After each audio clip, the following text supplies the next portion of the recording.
طب halka waa maxay oo adiga qof narcissistic noloshaada caqabad ku ah aad iska horleexin kartid ama qofkaasi aad bananka u mari kartid waa maxay halkii ayaan joognaa halka horta waa very easy and simple waxaana xalka la heli karaa marka horta dhibka la ogaado dhibka adiga ku haysta markaad ogaatid oo calaamadihi o dhan isku aragtid oo narcissistigan uu sameynayo ama uu leeyahay then halka waa very easy adiga in aad noloshaada dib u soo ceshitid oo controlkeeda aad qabsid because maadaama narcissistiga uu kusoo dhex galay uu gudaha ku jiro gudaha kala xadla horta try in adiga aad fahamtid tricks dhan because qofka narcissistiga ah awoodiisa oo dhan iyo shidaalka ku shaqeynaya inuu adiga kula gooyo adiga inuu ku xumeeyo adiga inuu kaa dhigo qof xun adiga inuu kalsoonida kaa dilo adiga inuu ku bahdilo adiga inuu ku xasdo adiga inuu nolosha dhan cidhiir ku kaa geliyo maaha nin ku qabo kaliya ama xaasa qabtid bas intaas ismaysa saaxiibka hadduu narcissistiga uu kugu sameynaya intaba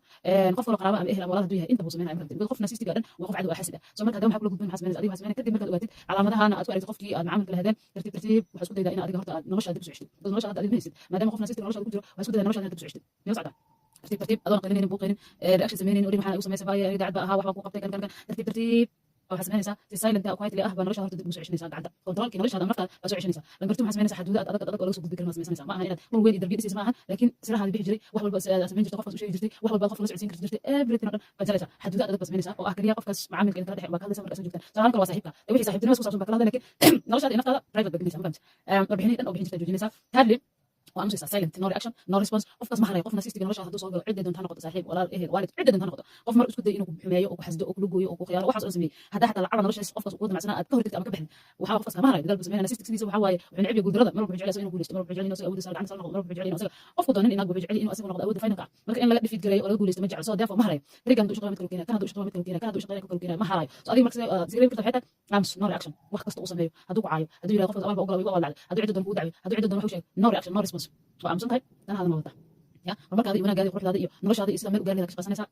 in silence quietly fahmtay so marka awoodahaadina dib u soo ceshanaysaa tartiib tartiib haddii damage weyn lagu geystay oo dhibaatooyin fara badan emotional abuse fara badan lagu sameeyeyna dee dhakhtarada jiraan oo psychologist iyo therapy oo baahanta therapy la qaadanaysa kadib tartiib tartiib awooddaada kusoo noqonaysa fahmtay so marka mar walba waxa waa you need to educate yourself waa in horta naftaada wax bartaa nin inaga waxaa doonta ahaw maanta narcissistiga wuu soo banbaxay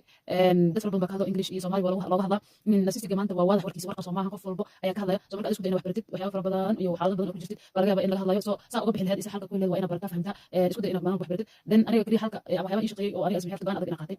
alxamdulillah aniga narcissistiga helay waa noocay kala duwan hal meel maaha dad fara badan narcissistiga la soo laakiin noloshayda saameynta weyn u geys waa dad aniga nolol aan la wadaagay oo narcissistiga u noqday weliba hal maaha labana ma ahan inkasta oo damage weyn oo zaid ima gaarin alxamdulillah laakiin waa dareen waan gartay waan aqoonsaday calaamadahooda waan ka baxay so marka waxyaaba ii shaqeeyay ismixirta go'aan adag oo adag ina qaatid oo aanan wax kasta haddii la sameeyo adag soo laabanaynin ya go'aan haddaad qaatid adag narcissistiga markaas ka guulaysanaysaa go'aankaada adag maxaad ku talaysaa aamusan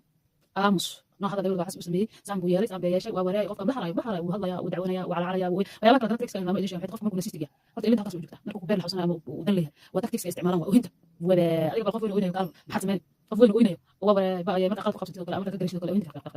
وبا يعفي انت ولي نقول برا وعفي سماها ليش قبل هذا والله قف عرب ملكي قلت قف قف حمص وحاول وش قصته